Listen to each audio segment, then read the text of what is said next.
di rin nga papunta kami sa SM ngayon at naging araw ngayon. At di rin na, nandiyan na kami sa loob ng SM sa The Medical City. Kami ay magpapacheck up, 3. Oray para sa mga bago sa BPO, meron kaming tinatawag na HMO. O yung card kung tawagin ng iba, basta yun na yun. Ay di nga nandiyan kami sa The Medical City at kasama ko ang aking 2 scholar, si scholar number 1 at number 2. Namang babait pa sa umpisa pagkarating din paupo-upo, patingin-tingin, akala may tunay, nakababait. Ay, talagang pagkakapipinaw. Okay, tumingin, pasaydyaw. Ay di ari nga sa umpisa lamang pala at ari na pagkatapos ng ilang minuto nagpagarni-garni na namang pagkakalikot. Paano ka naman hindi magkakasakit? Ay tamo rin nga yung scholar number 1 pagkakabait. Ay ari namang isang araw tamo may paghampas pa. Ay di pagkain inainip na ay kukuya ko at kaya namang pagkakatagal din nga mag-antay pero ayos lamang naman. Tapos maraming pasyente sadya namang gano'n kasama sa buhay.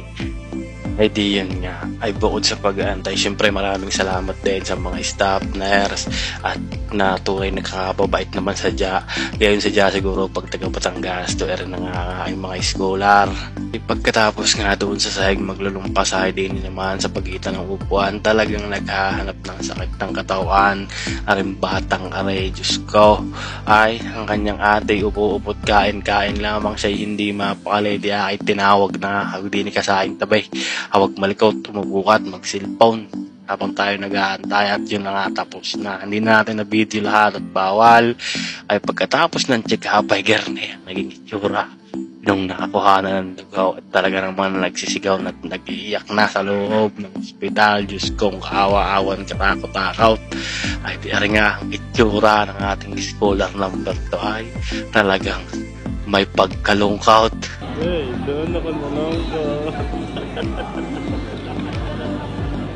Ay di yan nga, bilang magulang, wala naman tayong ibang hinihiling pa kundi ang mabuting kalusugan ng mga batang are ng ating mga anak. Kaya huwag lang gayaan, talagang iyak na pagkatapos ng gamutan. Pero salamat pa rin at nakatapos ng kahit nagsisigaw na at nag-iiyak pa.